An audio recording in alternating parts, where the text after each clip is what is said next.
one phenomenon that I am really getting excited by, and I don't know if this is just a product of my feed, but I feel like I'm seeing more or hearing about more Christian leaders, not just personally being opposed to what the Trump administration is doing, or even expressing what you would call liberal ideas, but using their faith, their religion, to further inform that stance. Because for so long, what's driven me crazy as someone who grew up Christian and has a lot of roots in that world, thus I feel like I have some knowledge to speak from, feels kind of wild how the Republican Party just decided they were going to take a monopoly.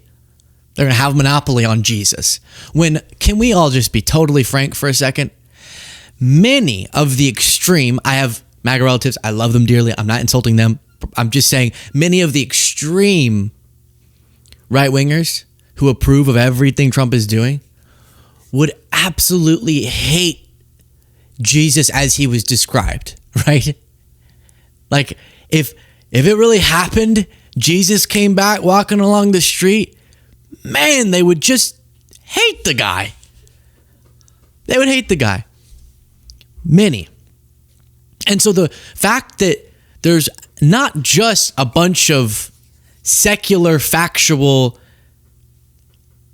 logical, philosophical justifications for a liberal ideology, economic and social, there's also, if you do happen to be Christian, so much biblical justification. And that doesn't seem to be, for so long, we have these prominent examples of right-wing pastors, not just themselves having a personal right-wing political view, but using their church services to espouse it. And I never feel like I saw that the same in more liberal churches, but it's happening a little more, and it should. And people should call out, not just, hey, I don't agree with your exact religious interpretation, but like maybe it's correct, but going, no. By your standard, what you say you believe, I think you're wrong. And I think if you actually were being honest, it would justify a very different political point of view. And the whole thing of like, well, keep politics out of church, too late. First of all, the right wing's been doing that for a real long time. And second of all, Jesus was hella political. He said that. He said, I'm hella political.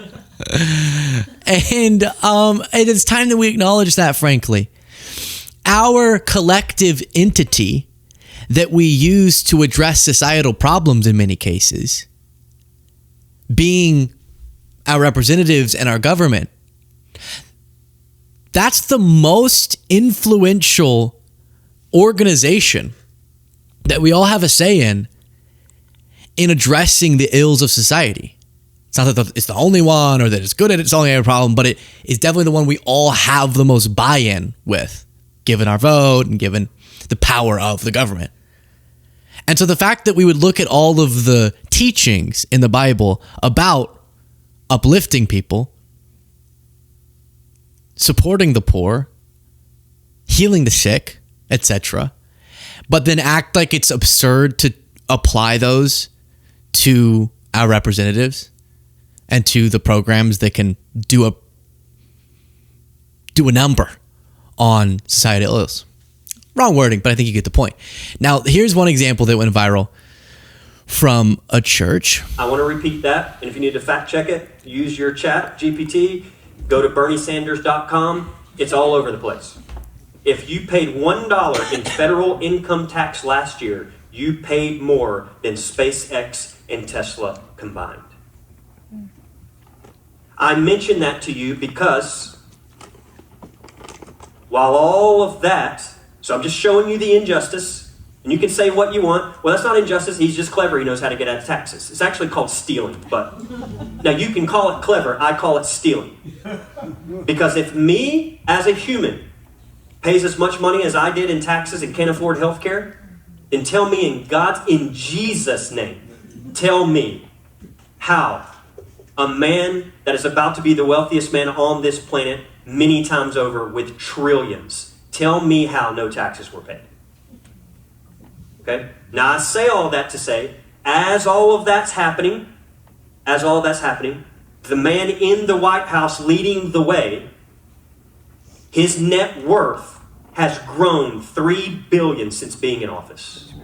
And that's not including how in... So isn't it weird that I'm kind of shocked to hear a more liberal perspective in a church? Doesn't make any sense.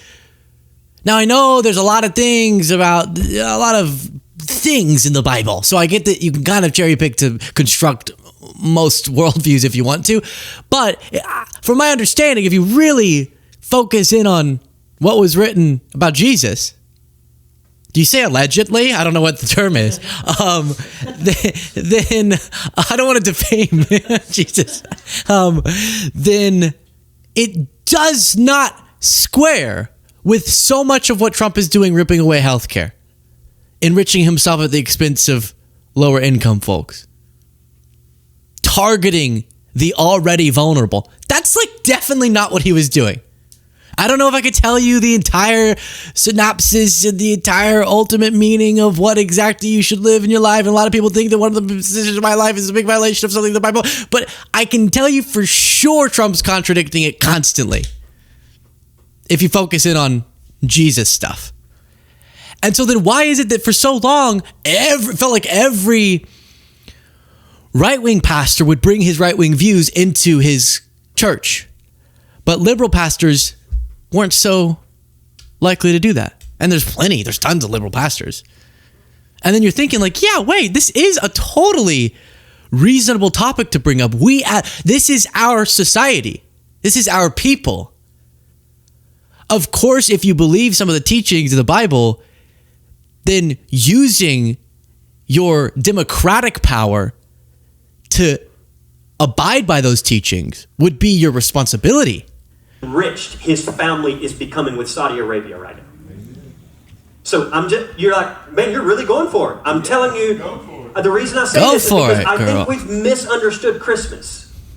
We put on the sweaters and we're playing the bread circus and we're like, oh, and I got all love for it. Get warm and cozy, do your thing.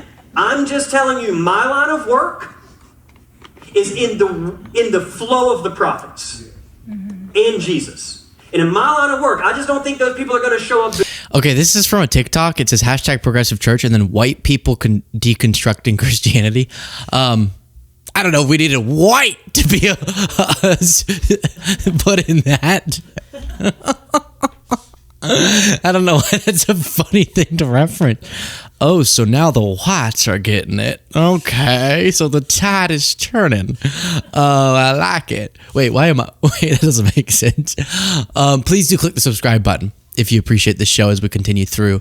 I appreciate you greatly. You're like, put on your sweater and let's get nice and cozy and have some treats. I think they're turning over the tables that the treats are on going, keep your bread and circus. We need to address the economic injustice happening. Yes, amen.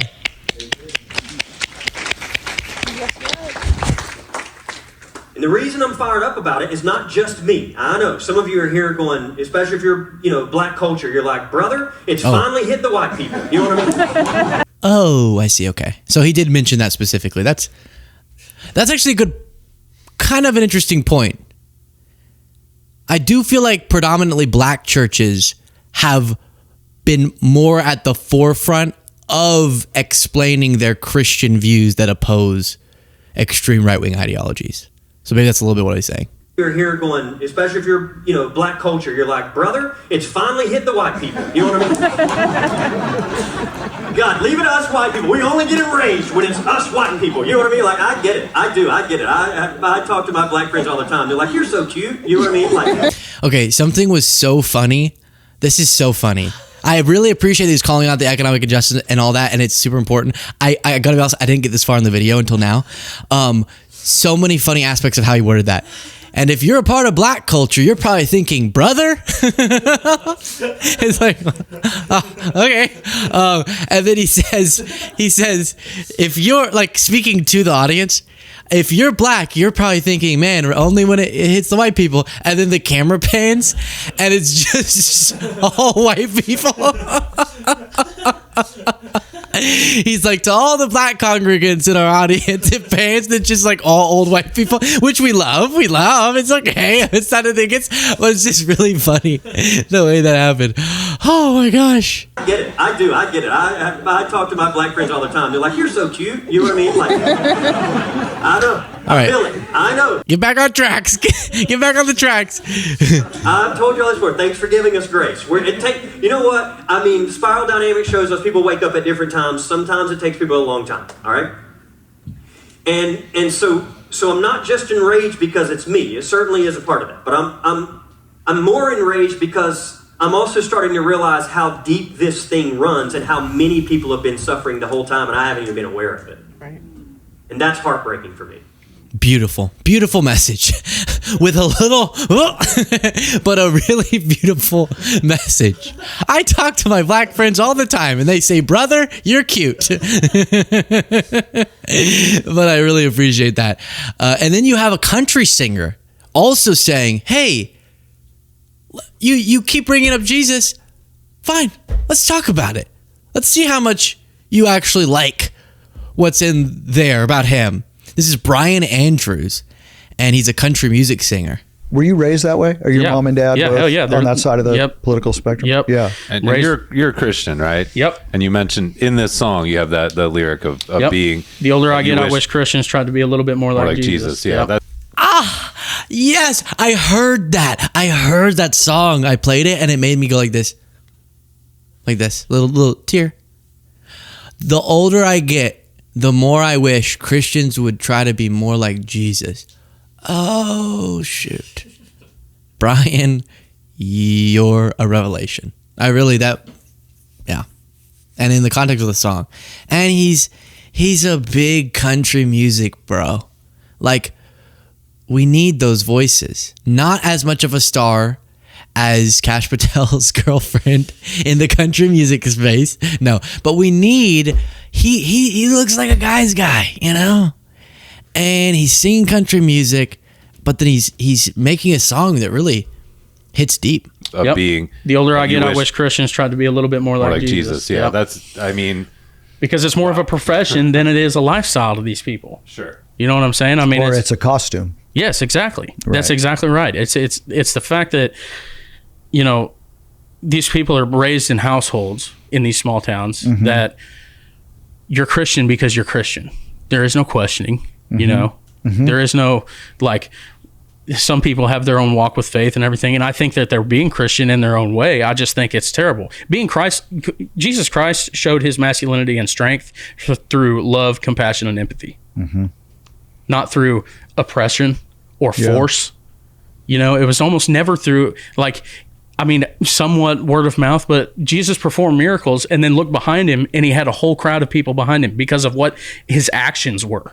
He tells you to love the immigrant as yourself. You know, he tells you to help the poor, feed the poor, heal the sick.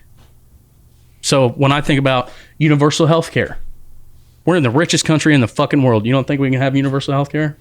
Their big thing is, you know, well, why should American citizens have to pay for undocumented immigrants at the emergency room, right? And I think about shit like that, and I'm like, so what's the alternative? Let people die, right? Yeah, let them die. If the alternative is let them die, then you're right. Fuck you. I'll never see it from your side. Yeah. No. How do you really feel? Yeah. How do you really I mean, that's what I'm saying. Yeah. Right. That's what I've been saying. Now, we're just waiting to see when this message will get into the mega churches or into the churches. Now we have to get into the mega churches where they have floating drums.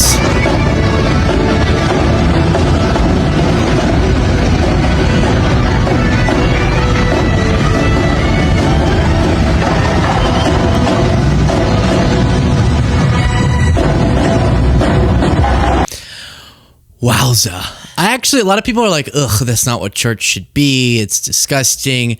And I kind of get a little bit the opposition because it sort of feels, where's the Jesus in all of this? We got the pyro. What is this? Jaden?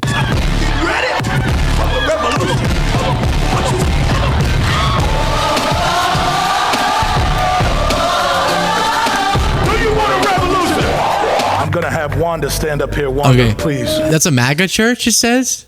That's satirical. Mega church. What? It's satirical, but it's not as funny. I thought that was real. Yeah, that's like some churches, and you sort of go, oh, feels weird, or like a crazy ripping guitar solo. Jesus, wow, and it feels like maybe you're getting distracted from the message, but at the same time, you're probably gonna get more people to go. You probably are. Now I don't know where that line stop, like where the line is too far, because imagine I was involved in like a really good liberal, was trying to support like a liberal church, and they noticed the more pyro they did or the more people floating in the sky that they embedded, then the bigger the audience gets. It's kind of like, oh, maybe we got our message out. But I'm sure also if you had a pastor walking around in a thong, it would also get more people, and that probably would be too far. So this is sort of a question about where do you draw the line? Where do you draw the line? Is kind of where I think people's heads are at. And then James Tallarico is doing this really well about speaking to Christian Americans by discussing how his ideology, which is not right-wing, is actually the embodiment, in his view, of the teachings in the Bible. These politicians want a Christian nation unless it means providing health care to the sick, or funding food assistance for the hungry, or raising the minimum wage for the poor. And so it seems like they want to base our laws on the Bible until they read the words of Jesus. Welcome the stranger, liberate the oppressed, put away your sword, sell all your possessions and give the money to the poor. I mean, I'm not exactly sure a Christian nation is really what these people want. Yeah. So the message is brilliant. That last point's going to be really, really hard for me about the selling everything. But I think it's more the spirit of it, right? About wanting to support, and I really want to dedicate my life to supporting the folks who need it. And is that literal? Is that one literal? Do I have to really do that if I'm going to subscribe to this? Because that seems really difficult. No. All jokes. I love it. Good job, James. Love James Tallarico. Good guy.